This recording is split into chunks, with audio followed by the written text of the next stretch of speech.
with? Your mom, your parents, your family. Who did you grow up with specifically, and how did they influence you prior to getting influenced by the mob? Okay, so basically I grew up with my mom and dad till I was like 8 years old.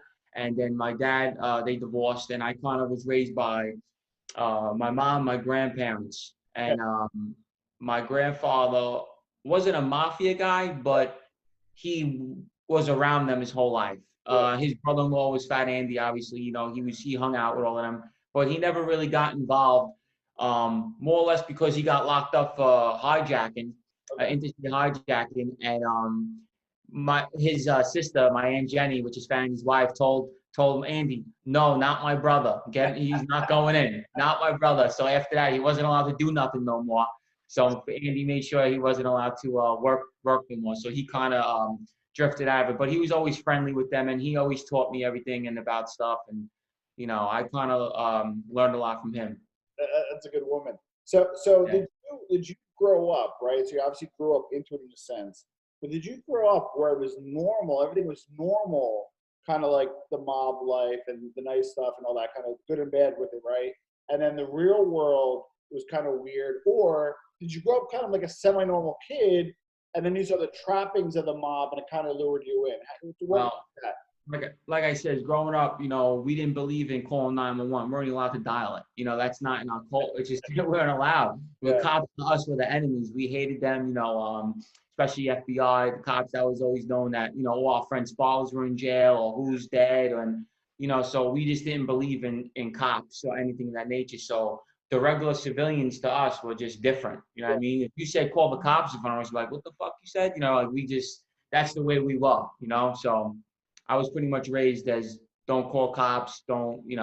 But was it like, hey, Uncle Andy's going away for vacation, the Italian vacation, or was it real deal? Like, listen, like he's in jail. Well, he's been in jail before I was born, and then he came home in '96, and we were with him all the time. And then he passed away in '99. But his son, Anthony, his oldest son, Anthony, who he always was in and out of jail too, and he's my mother's first cousin.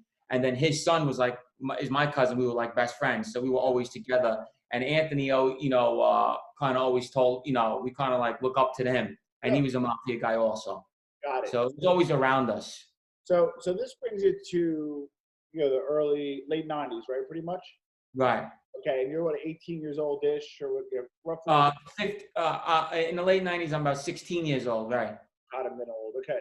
So when did you start? Like, give us your first set of work, and then was it mob related? If not, when did you do stuff? And I know you had. I actually, you see, the funny thing is that I first started off selling drugs, like little things, you know what I mean? And I wasn't involved in the mafia yet. I actually started selling drugs for Hootie, which is he was a Gambino guy named Anthony Russo, and I actually started off with him, and that's how I started. I started off selling drugs for him, and then slowly but surely, I started getting worse and worse, and I went from drug dealing to doing stick-ups, and then from stick-ups, I went. That's after I got noticed with the violence. That's when they kind of took a notice of me, and they grabbed me. So because I want to appreciate this, and I'm going to give you, we talked a little bit, and we had some people on, and just being from New Jersey and being Italian, you're going to run across people in your life. It's the reality of it. So, but there was a little bit of kind of the movies where the mafia didn't deal in drugs. I know it's horseshit, but that's kind of the old standby. Is that super horseshit, or once you kind of get your butt and you got to walk away from it? Walk us through drugs and the mafia. Okay, so that it's half and half, because I'll tell you why. A lot of them will take the money. Here's the thing: they won't protect you. So like they'll tell the drug dealers, "Oh, we got your back." But when it goes to a sit down and they find out they're protecting a drug deal, then it's like, "Oh, I don't know what he's talking about." But they'll take the money. So a lot of the guys in my crew that were straightened out were drug dealers, and they became mob guys. Two of them, Pudgy, Nicholas Festa, he was a huge pill dealer, and he got involved with the mafia because he was getting extorted by the mafia, and then he just became close with them. Same thing with Mike Palmacio, huge drug dealer. Everybody was trying to extort him and rob him, and then he ended up getting pulled in by my people, and they became a member. They all, a lot of them start off as drug dealers, some of them, but also. Like we were robbing drug dealers, you know what I mean, and terrorizing them. But for the most part, drug dealing is a part of the mafia. Yeah. They don't want to say it, but it is, you know. So That's a dirty secret, right? So, right, so you brought up some great points, right? So you started selling some drugs, started out that way, and then you were a stick, right. as you say. And my interpretation of that is robbing drug dealers. So give me, like, is this like the corner guys? Would you rob stash houses, distributors? Well, for the most part, like when we're doing armed robberies, like I'm not gonna say we're better than gangbangers, but we just don't do random robberies. You know what I'm saying? We're not gonna just walk up the block and rob a cell phone and a leather jacket. That's not what we're doing. We're getting tips. Yeah. So 9 out of 10 times somebody will tip us off where the money is, what's in the house, what the guy got on him, and that's how we'll go about it. We just won't do it blind. You know what I mean? We're usually getting tips and that's how we get the person. Either friends and family. It's not random. It's actually like, Yeah, people are setting each other up. Yeah. and Yeah. people just because like out of spite or they want a little like commission. Like, how does that work? Like, if I tip you off, do I get a commission or I just? Yeah, they get a piece of. Well, you see, I did it. I gave them a fair share. So, like, if they gave me a score, we'd split it equally, not a percent. I would go back to you again when they got something cooking. And generally, these are not the most pillars of the community. Those are jerk offs who want to get a fuck over their sister or brother. Right. Yeah. So that's what I kind of wonder this. So, and this is just an example. What about if you kind of got like the old Italian guys got the ice cream shop, money under the mattress, a super civilian, not connected. You know, you kind of think he's got a few bucks. Maybe his elderly wife is home or she's not home. Either way, right?